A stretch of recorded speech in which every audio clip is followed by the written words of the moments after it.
દાખલા નંબર 7 છે 400 મીટર જેટલી સમાન લંબાઈ ધરાવતી બે ટ્રેનો એ અને બી સમાંતર રેલવે ટ્રેક પર 72 કિલોમીટર પર અવરની ઝડપે એક જ દિશામાં દોડી રહી છે. ટ્રેન એ ટ્રેન બી કરતાં આગળ છે.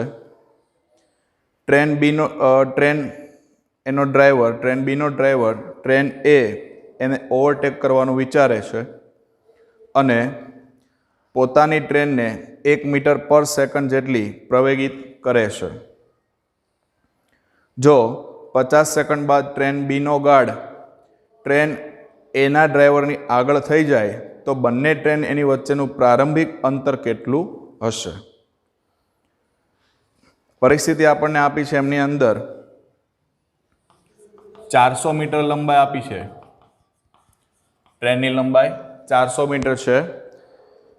બે ટ્રેન સમાંતર રેલવે ટ્રેક પર 72 કિલોમીટર પર અવરની ઝડપે દોડી રહી છે. એટલે ટ્રેન એ અને ટ્રેન બી આ બંનેનો વેગ આપણને આપ્યો છે 72 કિલોમીટર પર અવર. સમય આપ્યો છે આપણને 50 સેકન્ડ. ટ્રેન બી એ ટ્રેન એ ને ઓવરટેક કરવાનું વિચારે છે તો એ પોતાની જે ટ્રેન છે ને 1 મીટર પર સેકન્ડ સ્ક્વેર જેટલો પ્રવેગ આપે છે. તો એ બરાબર 1 મીટર પર સેકન્ડ સ્ક્વેર. ચાલો, આટલી પરિસ્થિતિ છે. આપણને એમ કીધું છે બંને ટ્રેન એની વચ્ચેનું પ્રારંભિક અંતર કેટલું હશે. કન્ડિશન સમજો કંઈક આ ટાઈપની થાય. માની લો કે આ ટ્રેન એ છે, બરાબર, અને અહીંયા છે આ ટ્રેન બી છે. આ બંને ટ્રેન એકબીજાને સમાંતર છે એવો રેલવે ટ્રેક એના ઉપર એક ગતિ કરી રહી છે. બંનેનો વેગ સેમ છે. આ 72 કિલોમીટર પર અવર છે અને આપણે મીટર પર સેકન્ડમાં ફેરવેલા આપણને ખબર છે 72 ગુણ્યા 1000 ભાગ્યા 3600. આ બે શૂન્ય કેન્સલ. 36 દુ 72, 2 ગુણ્યા 10 એટલે 20 મીટર પર સેકન્ડ. એટલે આનો જે વેગ છે એ આનો વેગ બે સેમ જ છે. બંને વચ્ચેનું આ પ્રારંભિક અંતર આપણે મેળવવાનું છે. શરૂઆતમાં કેટલું અંતર હશે ને એ આપણે જાણવાનો પ્રયત્ન કરવો છે. આ એક્સ. ચાલો, તો પહેલી કન્ડિશન આપણે એ વિચારીએ. ટ્રેન એ પોતાના પ્રવેગની અંદર કોઈ ફેરફાર કરતી નથી. એ એઝ ઇટ ઇઝ પોતાનો પ્રવેગ જે છે એને જાળવી રાખે છે. એટલે આપણે એનું પ્રારંભિક સ્થાન જાણવાનું છે 50 સેકન્ડની અંદર. અને એ જ કન્ડિશનમાં ટ્રેન બી છે એનું સ્થાન મેળવવું છે એ પણ 50 સેકન્ડમાં. પણ એ પોતાની ટ્રેન જે છે ટ્રેન બી એ પોતાની સ્પીડમાં વધારો કરે છે. 1 મીટર પર સેકન્ડ સ્ક્વેર જેટલો એ પ્રવેગ આપે છે. તો પહેલા ટ્રેન એ ની વાત કરી દઉં. ટ્રેન એ નું સ્થાન લઈ લઉં તો આપણને સૂત્ર ખબર છે વેગનું. ઝડપ બરાબર અંતર ભાગ્યા સમય પ્રમાણે ચાલીએ. એમાંથી અંતરને કરતા બનાવો તો એક્સ એ બરાબર વી એ ઇન્ટુ ટી થાય. ઝડપનું સૂત્ર શું? ઝડપ બરાબર અંતર ભાગ્યા સમય આવે. સમયને લઈ લીધો ઉપર આપણે. ચાલો, વી એ કેટલા છે 20, પછી સમય કેટલો છે 50, એટલે આ થઈ ગયું 5 દુના 10 એટલે 1000 મીટર. બરાબર છે. ટ્રેન બી પોતાની સ્પીડમાં શું કરે છે? પ્રવેગ આપે છે 1 મીટર પર સેકન્ડ સ્ક્વેર. તો એના માટે પ્રવેગિત ગતિ માટેના સમીકરણ ધ્યાનમાં લેવા પડે. તો એક્સ બી બરાબર v0t પ્લસ 1/2 at સ્ક્વેર. આ સૂત્ર મુજબ ચાલીએ આપણે. તો અહીંયા v0 છે એની જગ્યાએ મારે આ રીતનું ચેન્જ કરવું પડશે. vb into T plus 1/2 abt square. ચાલો, vb કેટલા છે 20, સમય કેટલો છે 50, પ્લસ હાફ એ બરાબર 1, સમય છે 50 એનો સ્ક્વેર. એટલે આ થયા 1000. 50 નો વર્ગ, 5 નો વર્ગ થયો 25, બરાબર. આ 2500 થયા. 2500 ભાગ્યા 2 એટલે આ થયા 1250. તો 1250 પ્લસ 1000 એટલે 2250 મીટર થયું. તો બે વચ્ચેનો ડિફરન્સ લઈ લો એટલે તમને પ્રારંભિક સ્થાન ખબર પડી જાય. એટલે બંને વચ્ચેનું પ્રારંભિક સ્થાન પ્રારંભિક સ્થાન XB માઇનસ XA બરાબર 2250 માઇનસ 1000 એટલે આ થઈ ગયું 1250 મીટર. તો બંને વચ્ચે કેટલું અંતર હશે શરૂઆતમાં? 1250 મીટર. ચાલો નેક્સ્ટ જોઈએ. એક દ્વિમાર્ગી રસ્તા પર કાર એ 36 કિલોમીટર પર અવરની ઝડપે દોડી રહી છે. એટલે આપણને કાર એનો વેગ આપી દીધો છે 36 કિલોમીટર પર અવર. એકબીજાની વિરુદ્ધ દિશામાં 54 કિલોમીટર પર અવર જેટલી સમાન ઝડપથી કાર બી અને કાર સી કાર એ સુધી પહોંચવાનો પ્રયત્ન કરે છે. કોઈ એક ક્ષણે એબી અને એસી વચ્ચેનું સમાન અંતર આપણને આપ્યું છે 1 કિલોમીટર. તો આ ક્ષણે કાર બીનો ડ્રાઈવર કાર સી એ કાર એને ઓવરટેક કરે તે પહેલા ઓવરટેક કરવાનું વિચારે છે. તો અકસ્માત નિવારવો છે તો કાર બી એનો લઘુત્તમ પ્રવેગ કેટલો હોવો જોઈએ? 3 કાર છે આપણી પાસે. આકૃતિને પહેલા ધ્યાનમાં લઈએ આપણે તો આ ટાઈપની કન્ડિશન થાય. સમજો અહીંયા કાર એ, પછી અહીંયા કાર બી છે અને એના કરતા વિરુદ્ધ દિશામાં એક કાર આવી રહી છે સી. આ રીતે આ બંને જે છે કાર એની ડાયરેક્શન, વેગનું ડાયરેક્શન આ તરફ છે અને સીનું ડાયરેક્શન આ તરફ છે. એટલે આ VA, VB અને આ થઈ ગયું VC. હવે શું છે, જો આ બંને વચ્ચેનું જે ડિસ્ટન્સ છે ને એ ડિસ્ટન્સ આપણને આપ્યું છે આ 1 કિલોમીટર. તો આ ડિસ્ટન્સ પણ કેટલું છે? 1 કિલોમીટર, AB અને AC. હવે આ ભાઈ એવું વિચારે છે કે સીનો જે ડ્રાઈવર છે, મતલબ સી કાર જે છે એ આ સાઈડ જાય છે, પણ જ્યારે આ બાજુ ગતિ કરતા કરતા એને ઓવરટેક કરે એ પહેલા હું કાર એને ઓવરટેક કરી લઉં. આમથી સી આવે છે, પાછળ અહીંયા ઊભો છું એ કાર એ છે, સમજો મારી પાછળ કાર બી આવી રહી છે. સીનો ડ્રાઈવર એ પોતાની ધૂનમાં જ જાય છે, એને કોઈ ફેરફાર નથી. પણ બીના ડ્રાઈવરને થોડોક ચસ્કો લાગ્યો છે કમ્પેરિઝન કરવાનો, હરીફાઈ લગાવવાનો, બરાબર, એને કોમ્પિટિશન કરવી છે. એટલે એ શું વિચારે છે કે પેલી બાજુથી સી અહીંયા પહોંચે એ સુધી એના પહેલા હું એને ક્રોસ કરી જાઉં. તો સ્વાભાવિક છે કે જો બી કારને એ કારને ક્રોસ કરવી હશે, આ બી અને સી ની સ્પીડ સરખી છે, જો તો બીને એને ક્રોસ કરવી હશે તો બીને પોતાની સ્પીડ વધારવી પડશે. તો એને કેટલો પ્રવેગ આપવો પડશે એ આપણે વિચારવું પડશે. ખ્યાલ આવે છે આટલું? ડિસ્ટન્સ આપણને ખબર છે 1 કિલોમીટર છે. ઝડપ આપણને આપી દીધી છે. જો આની ઝડપ કેટલી છે? 36 કિલોમીટર પર અવર છે, આની 54 છે. બંનેને આપણે મીટર પર સેકન્ડમાં ફેરવીએ તો આ 36 ગુણ્યા 1000, 36 ગુણ્યા 1000 એના ભાગ્યા 3600 કરવાના. 0 2 કેન્સલ, 36 કેન્સલ, આ થયું 10 મીટર પર સેકન્ડ. આ 54 ને ફેરવો એટલે 54 ગુણ્યા 1000 ભાગ્યા 3600, 2 0 કેન્સલ, 18 દુ 36, બરાબર, 18 દુ 36 અને 18 તરી 54. એટલે અહીંયા મારી પાસે 18 દુ 36 બે વધ્યા, અહીંયા 18 ગુણ્યા 3 કરવું એટલે અહીંયા 3 વધશે. 2 ના ભાગ ઉડાડો, અહીંયા 5, 5 તરીના 15, એટલે આની સ્પીડ છે આ 15 મીટર પર સેકન્ડ. પ્રારંભિક આપણને બે કાર એ અને કાર બી અથવા કાર એ અને કાર સી એમની વચ્ચેનું અંતર આપણને આપી દીધું છે. ઝડપ ખબર છે આપણને, તો એના ઉપરથી દોસ્તો આપણને સમય મળી જશે.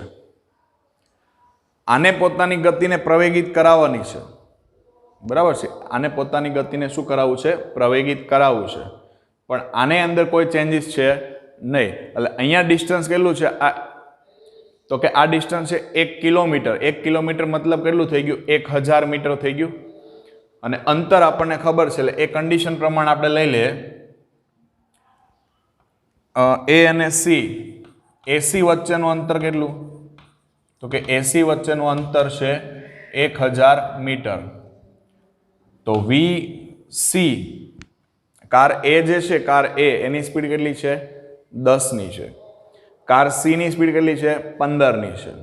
તો સી જે છે, સી એ કારને ઓવરટેક કરે તો એ કેટલો સમય લેશે? આપણે એકાઉન્ટ કરી લઈએ. કાર સી એને ઓવરટેક કરવા લાગતો સમય. તો કાર સી ને કાર એને ઓવરટેક કરવી હોય તો એના માટે જે સમય લે વીસી બરાબર x/t. તો t બરાબર x/20 થશે.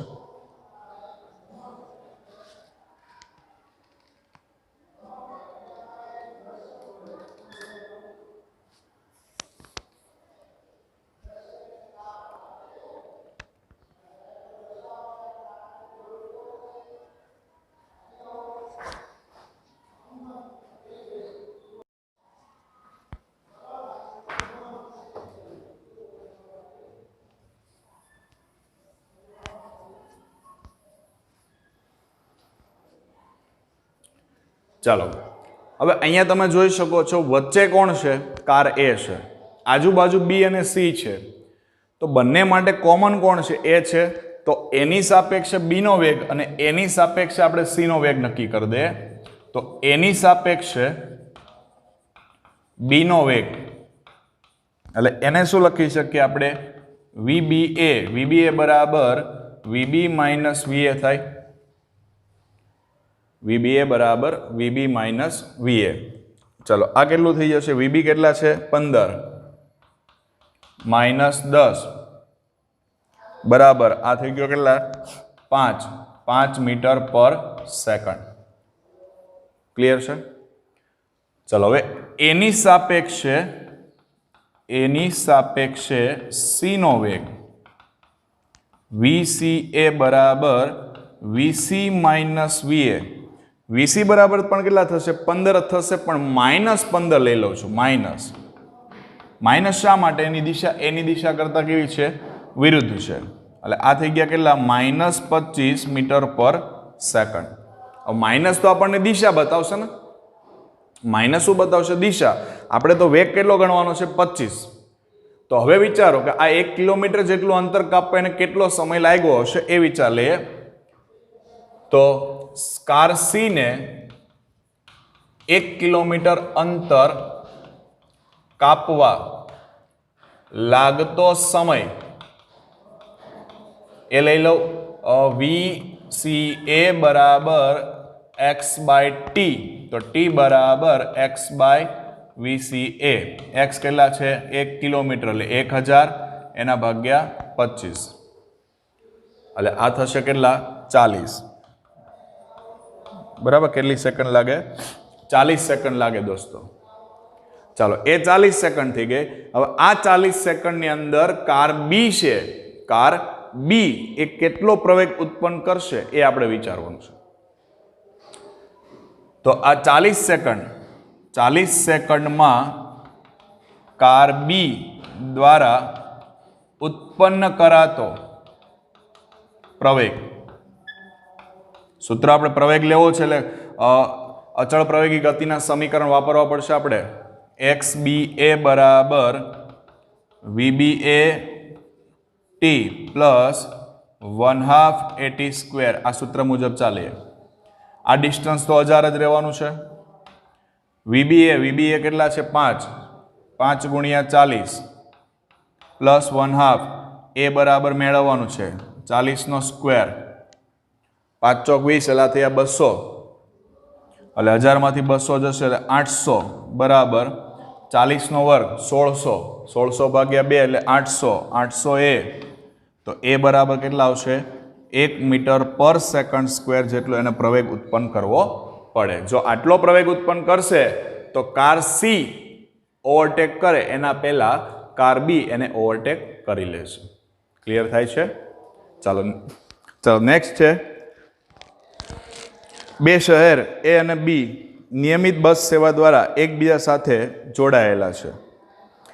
પ્રત્યેક ટી મિનિટ પછી બંને બાજુ બસ દોડે છે. કોઈ એક વ્યક્તિ 20 કિલોમીટર પર અવરની ઝડપે સાયકલ દ્વારા એથી બી તરફ જઈ રહી છે ત્યારે તે નોંધે છે કે પ્રત્યેક 18 મિનિટ પછી એક બસ તેની ગતિની દિશામાં અને પ્રત્યેક 6 મિનિટ પછી તેની વિરુદ્ધ દિશામાં પસાર થાય છે. તો બસ સેવા સમય ટી કેટલો હશે અને રસ્તા પર દોડતી બસની ઝડપ કેટલી હશે? પ્રત્યેક 18 મિનિટ પછી એક બસ એની સાયકલ જે દિશામાં ગતિ કરે છે એ દિશામાં ગતિ કરે છે અને પ્રત્યેક 6 મિનિટ પછી એની ગતિની વિરુદ્ધ દિશામાં ગતિ કરે છે. તો ચાલો આપણે વિચારવું પડશે. પહેલા ધારી લઈએ આપણે બસનો વેગ. ધારો કે બસનો વેગ છે એ v છે. બરાબર, બસનો વેગ કેટલો છે? v છે. સાયકલ જે છે, સાયકલ સવાર, બરાબર, સાયકલનો વેગ કેટલો આપ્યો છે આપણને? તો કે સાયકલનો વેગ આપ્યો છે 20 કિલોમીટર પર અવર છે. હવે આપણે પહેલા વિચારીએ કે સાયકલ એની દિશામાં જે બસ જાય છે ને એના માટે વિચારો. આપણે સાયકલની દિશામાં ગતિ કરતી બસ એના માટે. હવે તમારે પહેલા એક વસ્તુ વિચારવી પડશે.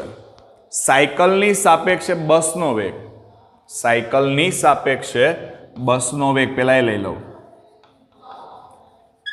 સાયકલની સાપેક્ષે બસનો વેગ તો ડાયરેક્ટ લખી શકાય v.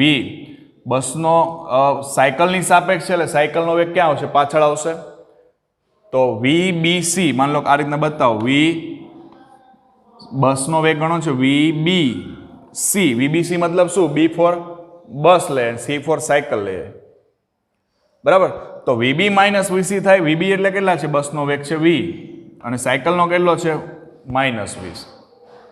હવે નેક્સ્ટ કિસ્સો જે આવશે ને એમાં આના કરતાં ઉલટું છે. બસ એના કરતાં વિરુદ્ધ દિશામાં ગતિ કરે છે એટલે આપણે શું કરવું પડશે? સાયકલ અને બસની દિશા વિરુદ્ધ લેવાની થાય એટલે વચ્ચે શું લેવું પડશે? પ્લસ લેવું પડશે. ચાલો, 18 મિનિટનો સમય આપ્યો છે આપણને. ઝડપનું સૂત્ર ખબર છે, ઝડપ બરાબર અંતર ભાગ્યા સમય. અંતર ભાગ્યા સમય એ કન્ડિશન પ્રમાણે ચાલીએ તો x/t = vbc લખાય. તો vbc ને હું છેદમાં લઈ લઉં. x ના છેદમાં vbc બરાબર t. x એટલે વેગ ગુણ્યા સમય કહેવાય. વેગ ગુણ્યા સમય v × t લઉં છું. છેદમાં શું આવશે? v - 20 બરાબર 18 મિનિટ આપી છે. મિનિટને ફેરવી નાખું કલાકમાં, કારણ કે આ 20 કેમાં છે? કિલોમીટર પર અવરમાં છે. ચાલો, આ થયું. હવે આમાંથી હું છે ને સમય આ vt ને કરતા બનાવું તો vt બરાબર 18/60 કૌંસમાં v - 20. આ થયું પહેલું સમીકરણ. હવે એના કરતા વિરુદ્ધ દિશાની વાત હોય, વિરુદ્ધ દિશામાં ગતિ કરતી બસ એના માટે લઈએ. વસ્તુ એની એ છે, સૂત્ર એનું એ જ છે, એટલે આ બધું લખતો નથી પાછું. ડાયરેક્ટ અહીંથી કામ કરીએ આપણે તો vt ના છેદમાં આવશે v + 20. પ્લસ શા માટે આવશે મેં તમને સમજાવ્યું છે. ઇક્વલ ટુ 6 મિનિટ છે એટલે 6 ભાગ્યા કેટલા કરીએ? 60. ક્લિયર? vt ને કરતા બનાવો. vt બરાબર 6/60 v + 20. સમીકરણ નંબર 2. 1 અને 2 ની ડાબી બાજુ સરખી તો 1 અને 2 ને સરખાઈ દે. સમીકરણ 1 અને 2 ને સરખાવતા, ચાલો બંનેને સરખાવશો એટલે 18/60 v - 20 6/60 v + 20. 60 કેન્સલ બંનેના. 6 તરી 18 થાય એટલે 3 કૌંસમાં v - 20 બરાબર v + 20. તો 3v - 60 બરાબર v + 20. આ 60 ને પહેલી બાજુ લો, v ને આ બાજુ લો એટલે 2v બરાબર 80. તો v બરાબર કેટલા થયા? 40 કિલોમીટર પર અવર. ચલો, બસની ઝડપ કેટલી આવી? 40 કિલોમીટર પર અવર. એને મૂકી દો કોઈ પણ એક સમીકરણમાં. કોઈ પણ એક સમીકરણમાં મૂકશો એટલે આપણને t મળશે. ધારો કે સમીકરણ 1 માં મૂકીએ આપણે. સમીકરણ 1 માં v ની કિંમત મૂકતા, ચલો સમીકરણ 1 માં મૂકીએ v બરાબર 40 × t બરાબર 18/60 40 - 20. 40 માઇનસ 20 એટલે 20 થયા. તો ટીને હું કરતા બનાવી દો તો ટી બરાબર 18 ભાગ્યા 60 ગુણ્યા 40 ઉપર આવશે ગુણાકારમાં 20 થઈ જશે. એટલું આના ભાગ ઉડાડી દો એટલે 2 વધશે છેદમાં. અહીંયા 18 ના છેદમાં આવ્યા 120. 18 ભાગ્યા કેટલા થયા? 120 થયા. એટલે આજે છે ને આ રીતના લખીએ 18 ના છેદમાં 120. પણ દોસ્તો આ થશે આપણી કલાક થશે. હવે એ જે કલાક આવે એને કેમાં ફેરવવું પડશે? આપણે મિનિટમાં. તો મિનિટમાં ફેરવવા માટે શું કરીએ? કલાકની મિનિટ 18 160 ગુણાકારમાં ફરી પાછા 60 કરવા પડશે. સોરી 6 ગુણ્યા 2 120 થશે ને 120. એટલે આ રીતે થઈ ગયું. ચાલો શૂન્ય કેન્સલ. 6 તરીના 18 અને 6 ગુણ્યા 2 12. બરાબર. ફરી પાછા અહીંયા ભાગ ઉડાડશો એટલે 3 આવશે. 3 તરીના 9 એટલે 9 મિનિટનો સમય લાગશે. કેટલી મિનિટ? 9 મિનિટ. ક્લિયર? ચાલો નેક્સ્ટ. એક ખેલાડી 29.4 મીટર પર સેકન્ડની પ્રારંભિક ઝડપથી એક દડાને ઉધ્વ દિશામાં ફેંકે છે. પહેલું, દડાની ઉધ્વ દિશાની ગતિ દરમિયાન પ્રવેગ એની દિશા કઈ હશે? દડાની ઉધ્વ દિશાની ગતિ થાય. હવે દડો સમજો ઉપર જાય છે. આ રીતના દડો છે. દડાને આપણે કઈ તરફ ફેંકીએ? ઉપરની તરફ. પણ દોસ્તો તમને ખબર છે પ્રવેગ કઈ દિશામાં લાગે? હંમેશા અધો દિશામાં. એટલે જી જે છે પ્રવેગ એ કઈ દિશામાં હોય? અધો દિશામાં. કારણ કે ઉપર ફેંકશો એટલે ગુરુત્વ પ્રવેગ લાગશે. ગુરુત્વ પ્રવેગ એને ક્યાં લઈ જવાનો પ્રયત્ન કરશે? નીચે. એટલે પ્રવેગની દિશા કેવી હોય? અધો દિશા. બીજું છે તેની ગતિના મહત્તમ ઊંચાઈવાળા બિંદુએ એનો વેગ અને પ્રવેગ કેટલા હશે? દડો જ્યારે મેક્સિમમ ઊંચાઈએ પહોંચશે ત્યારે વેગ કેટલો? આ તો તમને ખબર છે. ચોકને મેં ઉપર ફેંકો એ જ્યારે એની મેક્સિમમ હાઈટ પર પહોંચે ત્યારે એનો વેગ કેટલો થઈ જાય? 0. પણ યાદ રાખજો વેગ 0 થાય, પ્રવેગ 0 થાય નહીં. પ્રવેગ કેટલો હોય? જી જેટલો. બરાબર. એટલે મેક્સિમમ ઊંચાઈએ પહોંચે ત્યારે v0 પણ એ બરાબર શું લખાય? જી લખાય. જી બરાબર 9.8 મીટર પર સેકન્ડ સ્ક્વેર છે. પ્રવેગ 0 થતો નથી. તો જ પાછો નીચે આવશે. ક્લિયર?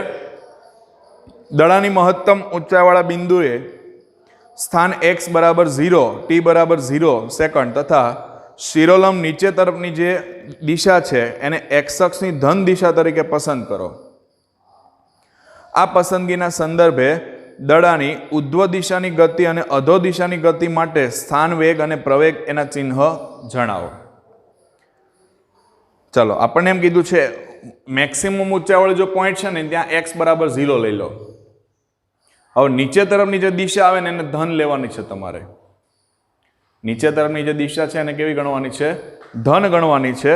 અને આપણને એવું કીધું છે એના માટે સ્થાન, વેગ અને પ્રવેગ ત્રણ વસ્તુ માગી છે. કઈ કઈ? સ્થાન, વેગ અને પ્રવેગ. આ ત્રણ કન્ડિશન એ આપણે વિચારવાની છે. ચલો પહેલી પરિસ્થિતિ એ કે સમજો કે હું ઉપર ફેંકીશ, દડાને ઉપર ફેંકીશ કે નીચે આવશે, એના સ્થાનમાં તો હંમેશા શું થવાનું? વધારો જ થવાનો. એટલે ઉપર દડો જતો હશે તો પણ x ગ્રેટર દેન 0 આવશે. નીચે આવશે તો પણ x શું થશે? ગ્રેટર દેન 0 થશે. ધન જ મળશે કારણ કે અંતર ક્યારે ઋણ હોતું નથી. ઉપર જ્યારે પદાર્થ થતો હોય ત્યારે એનો વેગ શું થાય? ઘટે. એટલે વેગમાં ઘટાડો થયો એટલે v લેસ દેન 0 કહેવાય. નીચે આવશે ત્યારે વેગમાં શું થશે? વધારો. બરાબર. એટલે નીચે આવતો હશે ત્યારે v ગ્રેટર દેન આપણે શું કહેવું પડશે? 0 ગણવું પડશે. અને ત્રીજું જે આપણને માંગ્યું છે એ ત્રીજું છે આપણી પાસે પ્રવેગ.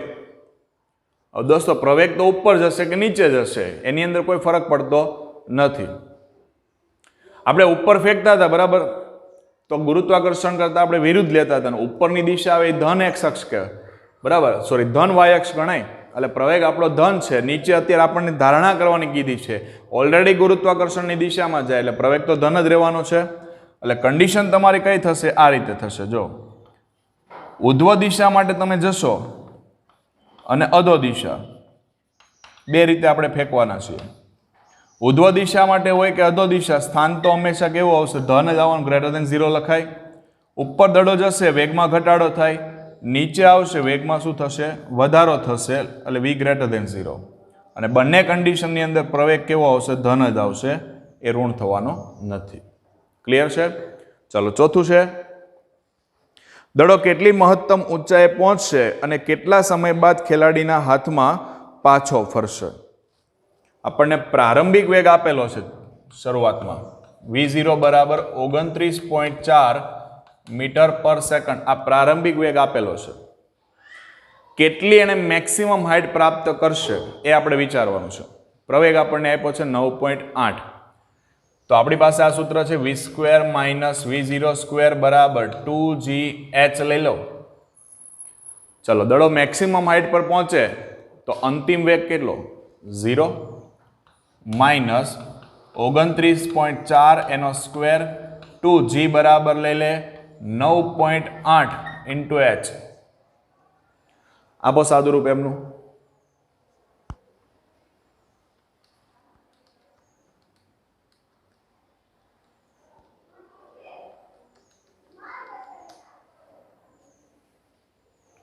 એટલે આ h મળશે આપણને 44.1 મીટર. ઋણ ભલે છે, આપણે વિરુદ્ધ દિશામાં માપીએ છીએ એટલે આપણને ઋણ મળશે. બરાબર? ચલો, એ 44.1 મીટર થઈ ગયું. હવે આપણને એમ કીધું છે પાછો આવશે ત્યારે કેટલો સમય લેશે. તો સમય કેટલો લાગશે એના માટે આપણી પાસે સૂત્ર છે v બરાબર v0 પ્લસ gt વાળું સૂત્ર લઈ લે. અંતિમ વેગ 0 છે, v0 છે 29.4 છે, g બરાબર, જો અહીંયા માઇનસ મારે ન વિચારવું હોય તો હું શું કરી શકું? અહીંયા -9.8 લઈ શકું તો આ શું થઈ જાય? માઇનસ માઇનસ પ્લસ થઈ જશે. એ જ રીતના તમે અહીંયા g ને પણ કેટલા ગણી લો? માઇનસ ગણી લો, એટલે 9.8 t આ બાજુ લઈ લો. 9.8 t બરાબર 29.4. તો t બરાબર આ 29.4 એના ભાગ્યા તમે 9.8 કરો તો એના 3 આવશે, 3 ભાગાકાર કરતા, એટલે 3 સેકન્ડ. પણ આ 3 સેકન્ડ તો ખાલી એને ઉપર જવા માટે લીધી છે. તો જેટલો સમય ઉપર જવા માટે લાગે એટલો જ ક્યાં આવે? નીચે માટે લાગે. તો કુલ સમય કેટલો? તો કે કુલ સમયગાળો 3 + 3 બરાબર 6 સેકન્ડ. એટલે પાછો જ્યારે હાથમાં આવશે ત્યાં સુધીમાં કેટલો સમય લાગ્યો હશે? 6 સેકન્ડ. ક્લિયર? ચલો નેક્સ્ટ છે, નીચે આપેલા કથનને ધ્યાનપૂર્વક વાંચી ઉદાહરણ અને કારણ સહિત જણાવો સાચું છે કે ખોટું. પહેલું, કોઈ એક ક્ષણે તેની ઝડપ શૂન્ય હોવા છતાં તેનો પ્રવેગ અશૂન્ય હોઈ શકે. ઝડપ શૂન્ય પણ પ્રવેગ અશૂન્ય. હમણાં વાત કરીએ આપણે મેક્સિમમ ઊંચાઈ પહોંચશે તેનો વેગ કેટલો થાય? 0, પણ પ્રવેગ 0 થતો નથી. બરાબર છે? એટલે વિધાન કેવું છે? સાચું છે. બીજું, ઝડપ શૂન્ય હોવા છતાં તેનો વેગ અશૂન્ય હોઈ શકે. યાદ રાખજો, ઝડપ અને વેગ બંને વસ્તુ સરખી જ છે દોસ્તો. ઝડપ 0 મતલબ શું? તે પદાર્થ તો સ્થિર થઈ ગયો, તો પછી વેગ પણ કેટલો હોય? 0 જ હોય. તો આપેલું વિધાન કેવું થશે? ખોટું. ઝડપ અચળ હોય તો પ્રવેગ હંમેશા શૂન્ય હોય. ઝડપ અચળ તો પ્રવેગ કેવો? શૂન્ય. રાઈટ છે.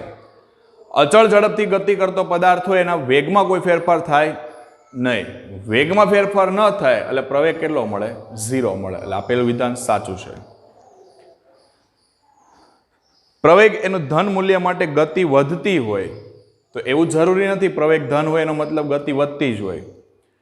પદાર્થને આપણે ઉપર ફેંકીએ તો એના વેગમાં સતત ઘટાડો થાય, વેગમાં ઘટાડો થાય એટલે ગતિ કેવી મળે? પ્રતિપ્રવેગિત ગતિ મળે ને. પ્રવેગ પણ શું થાય? ઘટશે, વધશે નહીં. બરાબર? વેગ ઘટે છે મતલબ પ્રવેગ પણ શું થશે? ઘટશે. તો એવું જરૂરી ક્યાં છે કે ભાઈ પ્રવેગ સતત વધતો જ હોય? એટલે આપેલું વિધાન કેવું છે દોસ્તો? ખોટું છે. ચાલો, દાખલા નંબર 12 છે, અગત્યનો દાખલો છે. કોઈ દડાને 90 મીટરની ઊંચાઈ પરથી ફર્શ પર પડતો મૂકવામાં આવે છે. ફર્શ સાથેના પ્રત્યેક સંઘાત દરમિયાન દડો તેની મૂળ ઝડપના 10મા ભાગ જેટલી ઝડપ ગુમાવે છે. તો દડાની આ ગતિ માટે t બરાબર 0 થી 12 સેકન્ડ માટે ઝડપ સમયનો આલેખ દોરો. આપણને રકમ આપી છે સિમ્પલ, તમે દડો છે અને અહીંથી છોડ દો. નીચે અથડાશે, પ્રત્યેક અથડામણ દરમિયાન એ શું કરે છે 10માં ભાગ જેટલો વેગ ગુમાવશે. એટલે 100 હોય 100% હોય તો કેટલો ભાગ ગુમાવ્યો? 10% વેગ શું કરે એ ગુમાવશે. 90 મીટરની ઊંચાઈ પરથી આપણે એને છોડીએ છીએ. કેટલાની? 90 મીટરની ઊંચાઈ પરથી જો એને છોડવામાં આવે તો પ્રત્યેક અથડામણ એટલે કે પ્રત્યેક સંઘાત થાય ત્યારે એ 10% વેગ શું કરશે? ગુમાવશે. તો પહેલા આપણે જાણી લઈએ કેટલો વેગ હશે એની પાસે. 90 મીટરની ઊંચાઈથી એને શું કરવામાં આવે છે? છોડવામાં આવે છે. હવે 90 મીટરની ઊંચાઈ પરથી જો એને છોડવામાં આવતો હોય સમજો તો એનો પ્રારંભિક વેગ કેટલો હોય? 0 હોય. તો આ કન્ડિશન પ્રમાણે આપણે વિચારીએ 90 મીટરની ઊંચાઈથી દડાને મુક્ત કરતા, ચાલો મુક્ત કરશો એટલે પ્રારંભિક વેગ 0 છે તો v1² માઇનસ v02 બરાબર 2gh. આ થઈ ગયું 0 એટલે v1² બરાબર 2gh, 2g બરાબર 9.8, h બરાબર આપ્યા છે આપણને 90. એટલે એનું આપણે ગુણાકાર કરી અને વર્ગમૂળ કાઢવાનું છે. આપો સાદુરૂપ.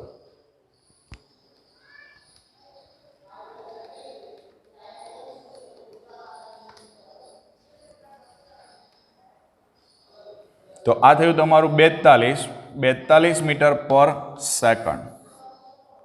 ચાલો દડો નીચે પહોંચશે ત્યાં સુધી એનો વેગ કેટલો હશે? 42 મીટર પર સેકન્ડ. હવે કેટલો સમય લીધો હશે નીચે પહોંચવા? તો જમીન પર પહોંચવા લાગતો સમય કેટલો સમય લેશે એ વિચારવું છે. આપણી પાસે સૂત્ર છે x બરાબર v0t પ્લસ 1/2 at². તો એ સૂત્ર પ્રમાણે આપણે વિચારી શકીએ. એટલે અહીંયા હું લખી દઉં h બરાબર v0t પ્લસ 1/2 at², પણ આને કહી દઉં છું t1. h બરાબર 90, આ v0 0, 1/2 એની જગ્યાએ આવશે g બરાબર 9.8 t1². આપો સાદુરૂપ. તો t1 મળશે તમને અહીંયા 2 ઉપર લઈ લો, 9.8 વડે ભાગી નાખો અને પછી એનું વર્ગમૂળ કાઢી દો.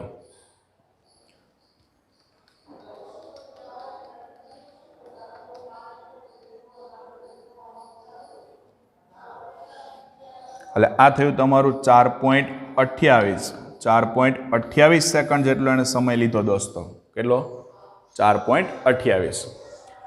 હાલો નીચે હવે અથડાશે એટલે 10% વેગ શું કરશે? એ ગુમાવશે. એટલે જમીન પર અથડાય ત્યારે 10% વેગ શું કરે? ગુમાવે છે. 10% વેગ ગુમાવે. 10 આપણને આપ્યું છે 10મો ભાગ. 10મો ભાગ એનો મતલબ શું થયો? કે સમજો 100% છે તો 100%નો તમે 10મો ભાગ કરો એ 10% થયા. તો 10% થશે એટલે v2 બરાબર v1 માઇનસ 10% v1. યાદ રાખજો નવો વેગ મળશે પણ એ બાદ ક્યાંથી? નવો વેગ કઈ રીતે મેળવશો? તો ઓલરેડી તમારી પાસે જે જૂનો વેગ છે ને એના 10% એ ગુમાવશે ત્યારે તમને નવો વેગ મળશે. તમારી પાસે બીજો કોઈ વેગ તો છે નહીં. ખ્યાલ આવે છે? અહીંથી દડાને મેં મૂક્યો, જેટલાના વેગથી ગતિ કરી નીચે પહોંચે છે એ આપણા માટે એક જ વેગ છે. તો એ જે વેગ હશે ને એના 10% શું કરશે? એ ગુમાવશે. તો v1 કેટલા છે? 42 બરાબર. 42 માઇનસ 10%. 10% એટલે 10 ભાગ્યા 100 થાય, એને ગુણ્યા કેટલા કરવાના? 42. એટલે 4.2 એમાં તમારે બાદ કરવાના થાય. 42 માંથી કેટલા બાદ કરો? 4.2.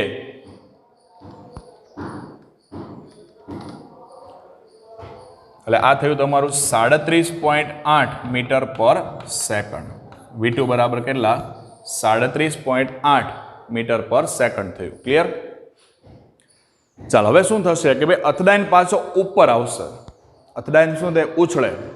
ઉછળે એટલે પાછું આપણે વિચારવું પડશે કે કેટલી હાઈટ પ્રાપ્ત કરશે, કેટલી ઊંચાઈ પ્રાપ્ત કરશે. કેટલી ઊંચાઈ પ્રાપ્ત કરે છે એ મારે વિચારવાનું છે.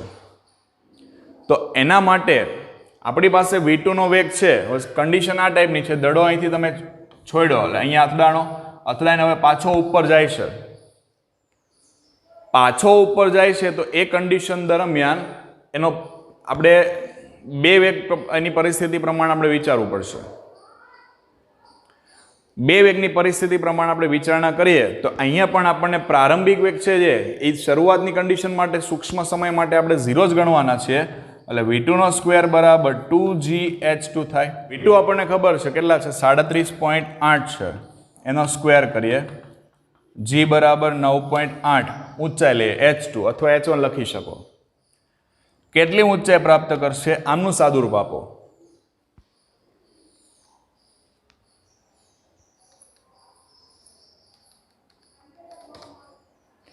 એટલે આ થશે 72.9 મીટર.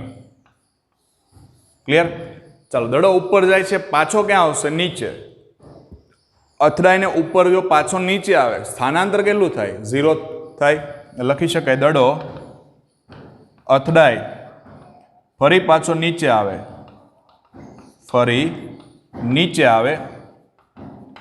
ત્યારે સ્થાનાંતર કેટલું તો કે 0.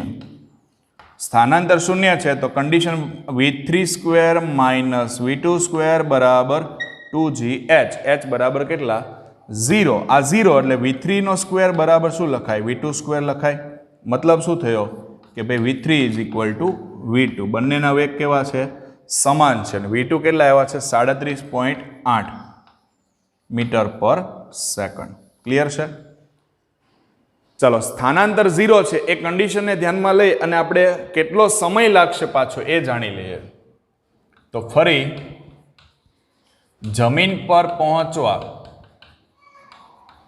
લાગતો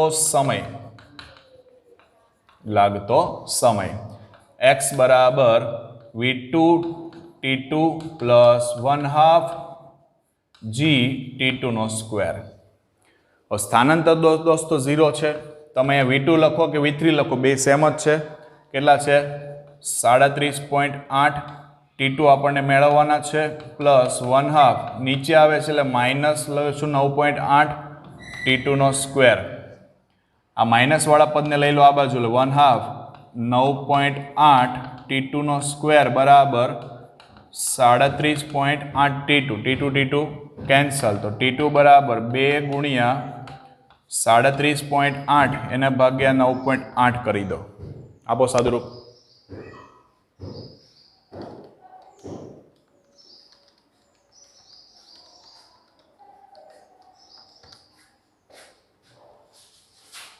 એટલે આ થઈ જશે તમારું 7.71 સેકન્ડ. ચલો t2 થઈ ગયા 7.71 સેકન્ડ. t1 કેટલા છે આપણી પાસે 4.28 સેકન્ડ. સરવાળો કરતો જવાનો છે આપણે 12 સેકન્ડ સુધી જવાનું છે. તો કુલ સમય કેટલો થયો તો t બરાબર t1 પ્લસ t2 4.28 પ્લસ 7.71 આપો. તો આ થશે 8 ને 1 9 7 ને 2 9 અને 7 ને 4 11 11.99 એટલે થઈ ગયા 12 સેકન્ડ. આવી ગયું 12 સેકન્ડ. હવે અથડાઈને પાછો ઉપર જશે એટલે પાછો વેગ ગુમાવશે એટલે નવો વેગ મળશે v4 બરાબર v3 માઇનસ 10% v3 કેટલા છે 37.8 છે એમાંથી 10% ગુમાવે 10 ભાગ્યા 100 ગુણ્યા 37.8 કરો સાદુરૂપ.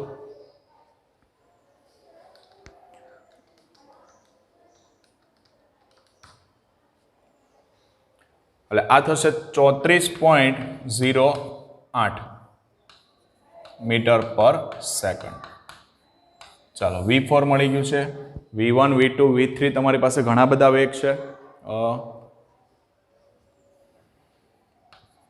ચાલો હવે આના ઉપરથી આપણને ગ્રાફ દોરવાનો કીધો છે. આપણે ગ્રાફ ધ્યાનમાં લઈ લે.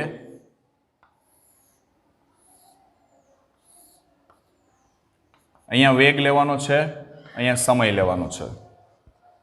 પહેલો વેગ કેટલો છે 42 છે પછી 37.8 છે અને 34.02 છે એટલે ત્રણ વેગ આપણે ધ્યાનમાં લેવાના થશે. અહીં 42 37.8 અને 34.02. 42 નો વેગ થવા માટે કેટલો સમય લાગ્યો છે 4.28 એટલે અહીંયા સમય 0 થી સ્ટાર્ટ કરીએ આપણે 0 2 4 6 8 10 અને 12. તો 4.28 સુધી જવાનું 42 માટે. ક્લિયર છે? આ રીતે. હવે જો સમજો કે અહીંયા 4.28 નો સમયગાળો થયો, આ 4.28, એટલે એના માટે થોડું નીચે આવે ક્યાં સુધી? 37.8 સુધી. એટલે આ તમને સમય મળશે કેટલો અહીંયા? 4.28 સેકન્ડ. આ રીતે 0 થી 42 નો વેગ થયો એટલે એનો મતલબ ક્યાં થયો? દડો ક્યાં જાય છે? નીચે જાય છે, નીચે. હવે 10% એને ગુમાવી દીધો એટલે કેટલો થયો? 37.8 થયો. હવે પાછો ક્યાં જાય? ઉછળીને ઉપર જાય છે. એ ઉપર જવા માટે કેટલો સમય લે છે? 7.71 લે છે. તો અહીંથી 7.71 થાય ત્યાં સુધી આપણે લઈ જઈએ. આ 7.71 થયો. સમજો કઈ તરફ? ઉપર તરફ. હવે ઉપર જશે મેક્સિમમ હાઈટ એટલે વેગ કેટલો થઈ ગયો? 0. વેગ 0 થઈ ગયો, આવી ગયો 0. જોઈ લો અહીંયા એક્સ અક્ષ પર વેગ કેટલો? 0. પાછો કેટલો વેગ થાય એનો? v3 અને v આ બંને સમાન જ છે એટલે પાછો એટલો ને એટલો વેગ પ્રાપ્ત કરશે. પણ એટલો વેગ પ્રાપ્ત કરશે ત્યારે એને સમય કેટલો લાગ્યો? બીજો 7.71. ટોટલ કેટલી સેકન્ડ થઈ ગઈ? 12 સમય સુધી થઈ ગયો તમારો 12. એટલે 12 સુધી જવા દેવાનો છે આપણે ગ્રાફને. આ રીતે. હવે ફરી પાછો વેગ ગુમાવશે એટલે 34 પોઈન્ટ પર આવી જશે. 34.02. પછી તમે આ રીતના દોર્યા કરો, આ ફરી પાછો નીચે આવશે. એટલે આ રીતે આપણી આખી ગણતરી થઈ જશે. ક્લિયર છે? દાખલો અગત્યનો છે. 2 વખત 3 વખત 4 વખત જેટલી વખત ગણવો પડે એટલી વખત જાતે ગણવાનો પ્રયત્ન કરજો.